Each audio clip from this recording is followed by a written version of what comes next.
Hi అండి, welcome to Maruti terrace gardening. ఈరోజు మా గార్డెన్లో పూసిన కలువ పూలు అలాగే లోటస్ బర్డ్స్ కూడా మళ్ళీ స్టార్ట్ అయినాయండి. చూస్తాను చూడండి.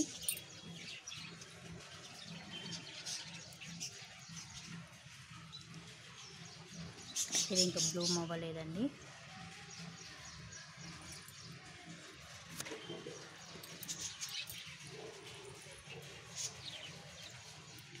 ఇదిగోండి లోటస్ బర్డ్ స్టార్ట్ అయింది.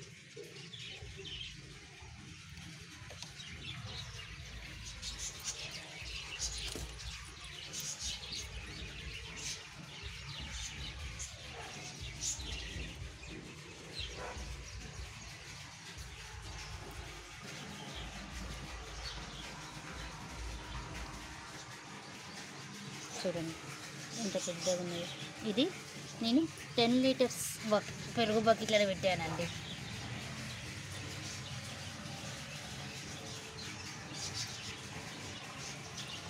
ఇది ఇంకా బ్లూమ్ అవ్వలేదండి, బ్లూమ్ అవుతుంది.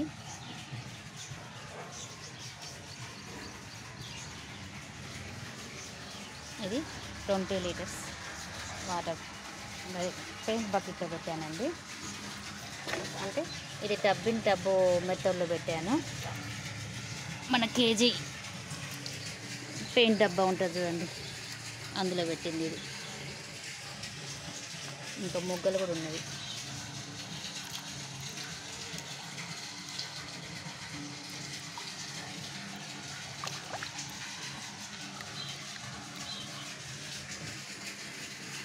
ఫర్టిలైజర్స్ వేసినప్పుడు అందులో టబ్బులలో డైరెక్ట్గా ఫర్టిలైజర్ వేస్తే అందులో చేపలు ఉంటే చనిపోవా అని అడుగుతున్నారండి. మనం డైరెక్ట్గా వాటర్లో ఫర్టిలైజర్ వేయొద్దండి. అందుకే నేను పేపర్లో పొట్లం కట్టి వేయమని చెప్పానండి.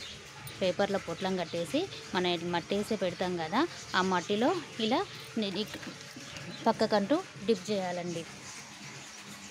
డైరెక్ట్గా మనము చేపలు లేని తోటలలోనే డైరెక్ట్గా వేసుకోవాలండి. చేపలు ఉంటే మాత్రం పేపర్లో ప్యాక్ చేసి మాత్రమే పెట్టాలండి. చూడండి ఎన్ని వచ్చాయో కలువలు. నాకైతే రెగ్యులర్గా బ్లూమింగ్ అవుతాయండి. రెగ్యులర్గా ఇన్ని ఫ్లవర్స్ అయితే వస్తాయి. కంపల్సరీ మనము 15 డేస్కి ఒకసారి ఫర్టిలైజర్స్ ఇస్తూనే ఉండాలండి. అలా ఫర్టిలైజర్స్ ఇస్తేనే మనకి బ్లూమింగ్ అన్నది ఈ విధంగా వస్తుందండి. చూడండి ప్రతి టబ్బులో ప్రతి బకెట్లో ఉంటాయండి బ్లూమ్ అయినాయి మొగ్గలు. చూడండి ఇది కూడా ఇంకా బ్లూమ్ అవుతుంది. ఇప్పుడు ఇది ఇక్కడ చూడండి ఆకు నుంచి వస్తున్నది చూడండి, చూసారా? అంటే ఆకు కింద ఉందండి, అక్కడ హోల్ ఉంటే అందులో నుంచి ఇలా హోల్ చేసి బయటకు వస్తుంది, బ్లూమ్ అయింది. మొగ్గలు కూడా చూడండి ఇంకా చాలా ఉన్నాయండి. ఇదిగోండి ఇదిగోండి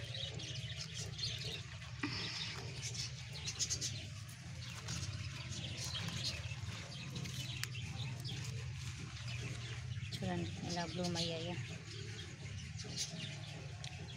ఇది టబ్బులో డైరెక్ట్గా మట్టేసి పెట్టేశానండి.